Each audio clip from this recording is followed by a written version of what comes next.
Want to solve the NBA issue of style of play issue? It's not even that difficult to solve. It's not even a huge problem. It's people overcomplexing. Back in like 2003, the NBA made a rule change because the game was being moved very slow on the court, and David Stern decided to get rid of what used to be called illegal defense. Actually, I take that back. I think it was around 2002. It was 2002, 2003. And what the concern was because the slow down play of, teams getting into their offense, the idea was if you make it make it make it how am I gonna say this? If you give an incentive for teams to push the ball up the floor by taking away something from them, then maybe it'll speed the game up. So that what they did was is they got rid of a rule called illegal defense.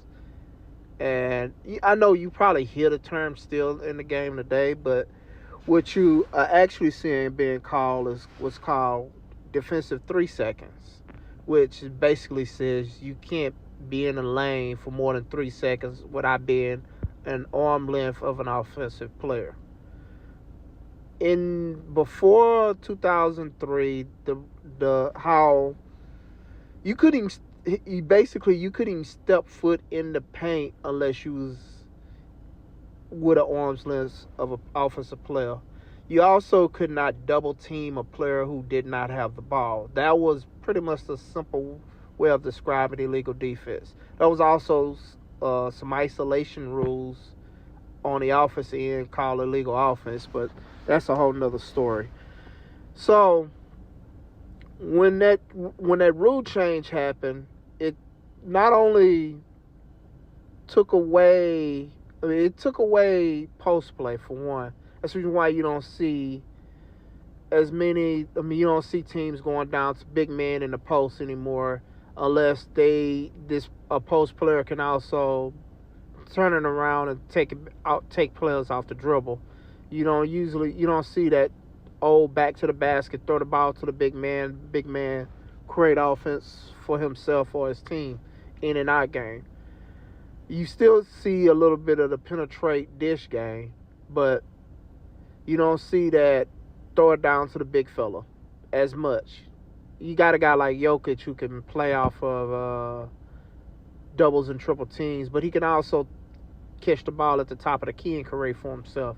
He's basically a big man who has big man with pretty much the sight line and the talents of a guard. Well, the style of play of a guard, but he can also play down in the post if needed. So if you you brought back illegal defense and you got rid of the defensive 3 seconds call, what you'll have is you would get rid of that clutter which is in the lane. So if you get rid of the clutter, then now you have a game in which once a guy beats a guy on the perimeter, he's not dribbling into a cluttered lane. And if he is beating a guy and somebody's helping, then you have an open guy who will be attacking the basket more than likely. That would change the game hugely, because now you have that would actually bring the mid-range game back, but it also will make that two-point shot in the lane more valuable. So the reason why it's a lot of threes are being shot nowadays is because it is a higher value shot, because of the lanes being cluttered, also the fouls are not being called inside the lane. So it's not valued to attack the basket as much as it used to be. But like I say, if you beat a guy off the dribble and you're penetrating full speed, and you got a guy that's coming from somewhere else on the court or helping in a vicinity, but he's not camped out in the lane, you're not getting that easy offensive foul call. Now there's an incentive for a penetrator or a guy trying to finish at the basket, which is 3-point play, which means that has more value. That 2 point in the lane has more value. Also, like I said, that stop and pop will come back, because if guys are attacking more, a good way to counter someone trying to over aggressively defend the lane is a stop and pop. So you want to fix the game. Stop with the limitation of how many threes you can shoot, and focus on just changing that rule, going back to the old school defensive 3 seconds.